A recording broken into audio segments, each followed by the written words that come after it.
मंच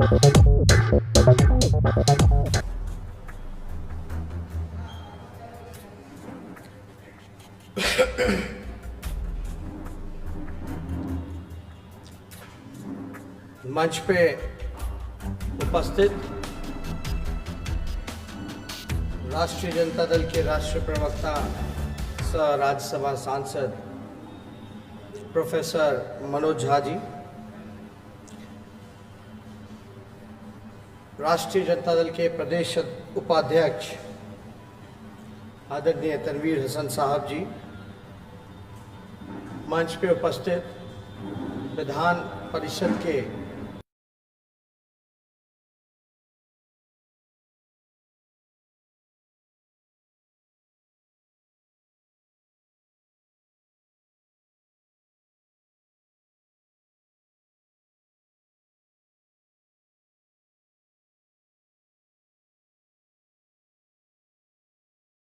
फेज लोगों को पलायन करना पड़ता है। डिग्री है लेकिन नौकरी नहीं है, अच्छे अस्पताल नहीं है भी तो डॉक्टरों की कमी है, नर्सेस की कमी है, कंपाउंडर्स की कमी है,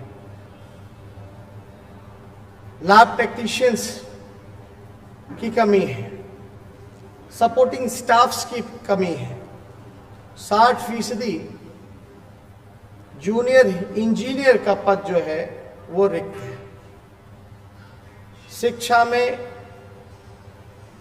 जो व्यवस्था है, शिक्षकों की कमी है, शिक्षकों को समय से सैलरी नहीं मिल पाता, जो क्वालिटी ऑफ एजुकेशन जो मिलना चाहिए था, शिक्षा में जो गुणवत्ता होनी चाहिए थी, वो बिहार के लोगों को नहीं मिल पा रहा। लगभग हमने कई एक मंच से, हमने प्लेटफॉर्म से ये कहा कि 4.5 लाख नौकरियां जो हैं उसका बैकलॉग बिहार सरकार चल रहा है, यानी रिक्त पड़ी हुई है। शिक्षा डिपार्टमेंट में, स्वास्थ्य डिपार्टमेंट में, जूनियर इंजीनियर्स का मैंने बताया 60% कमी है। पुलिस महकमे में हम अगर उदाहरण दें तो मणिपुर जैसा छोटा राज्य जो है, लगभग 1 लाख की आबादी पर वहाँ 1000 पुलिसकर्मी हैं, जहाँ बिहार में अगर देखा जाए तो 1 लाख की आबादी पर केवल 77 पुलिसकर्मी हैं। तो ये पदें खाली हैं, लोगों पर काफ़ी बोझ है। जो शिक्षक हैं, इंजीनियर्स हैं या जो सरकारी कर्मचारी हैं, और जब तक हम इन पदों को भरेंगे नहीं तब तक हम शिक्षा व्यवस्था को सुधार नहीं सकते। यूनिवर्सिटीज में प्रोफेसर्स की कमी है, समय पे एग्जामिनेशन नहीं हो पाता। बीए की अगर पढ़ाई कंप्लीट करनी हो, ग्रेजुएशन करना हो तो 3 साल से भी ज़्यादा का समय लग जाता है, 5 साल, 6 साल, 7 साल लग जाता है। तो हमें शिक्षा को अगर सुधारना है तो खाली पदों को भरना पड़ेगा।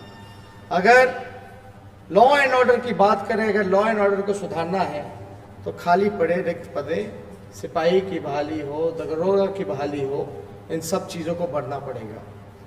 वैसे तकरीबन 4.5 लाख नौकरियां रिक्त हैं, और जो 5.5 लाख नौकरी हम बात कर रहे हैं, नीति आयोग में बिहार सबसे फिसड्डी राज्य है, ये आप लोगों को हम बताना चाहेंगे। और नीति आयोग में फिसड्डी होने के कारण चाहे शिक्षा हो, चिकित्सा हो, हर डिपार्टमेंट, हर एक मोर्चे पर विफल बिहार रहा है।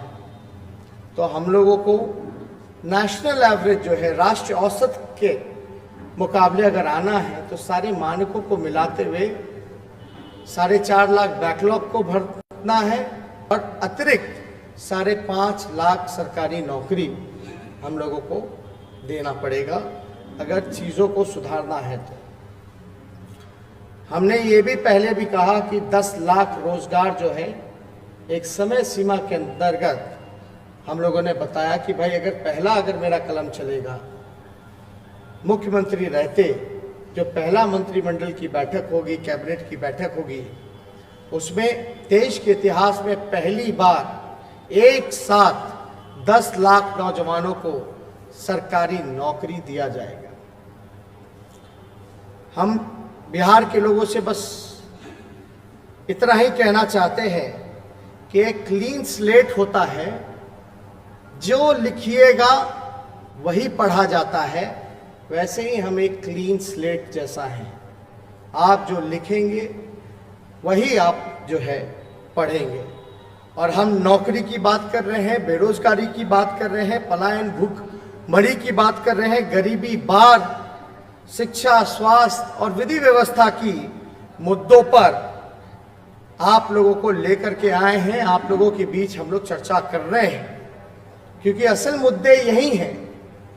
और बिहार ने हमेशा देश को दिशा और दशा देने का काम किया है। और मुझे बड़ी खुशी है कि बिहार के लोग एक बार फिर से एक साथ जात पात को छोड़ करके, धर्म की राजनीति को छोड़ करके, सब लोग गोलबंद हो करके देश को दिशा दिखा रहे हैं कि हम मुद्दे पर खड़े हो सकते हैं।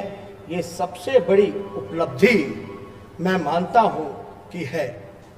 बहुत तरह तरह की साजिशें चली, षड्यंत्र रचा गया कि भाई मुद्दे से भटकाया जाए। और हमने पहले भी कहा, हम नए सोच के हैं, नया बिहार बनाना है, तरक्की की बात होनी चाहिए, उत्थान की बात होनी चाहिए। हम सबको साथ लेकर के चलना चाहते हैं, चाहे वो स्वर्ण जाति के हों, पिछड़ी जाति के हों, अति पिछड़ी जाति के हों, दलित हों, महादलित हों, आदिवासी भाई हों या अल्पसंख्यक भाई हों। हम किसी का पीछे नहीं छोड़ना चाहते, रखना नहीं चाहते, बल्कि हाथ पकड़ करके कदम ताल के तरीके से इकट्ठे होकर के चलना चाहते हैं, बिहार को तरक्की के रास्ते पे लाना चाहते हैं। और हमने लगभग हर जगह इस बात को जनता के सामने रखा है।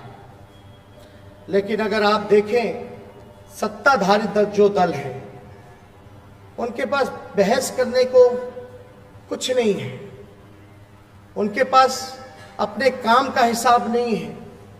15 साल तक एनडीए की सरकार रही, 15 साल से बिहार के केवल मुख्यमंत्री नीतीश कुमार जी रहे, लेकिन उनको हिसाब देने के लिए, अपने काम को गिनवाने के लिए कोई चीज बचा हुआ नहीं है।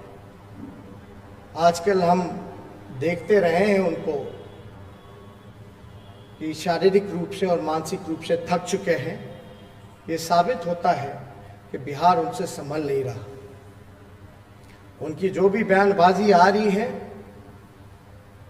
हम तो बड़ों की इज्जत करना जानते हैं, सम्मान करते हैं। हमने कभी भी निजी हमला उन पर नहीं बोला है और ना बोलेंगे।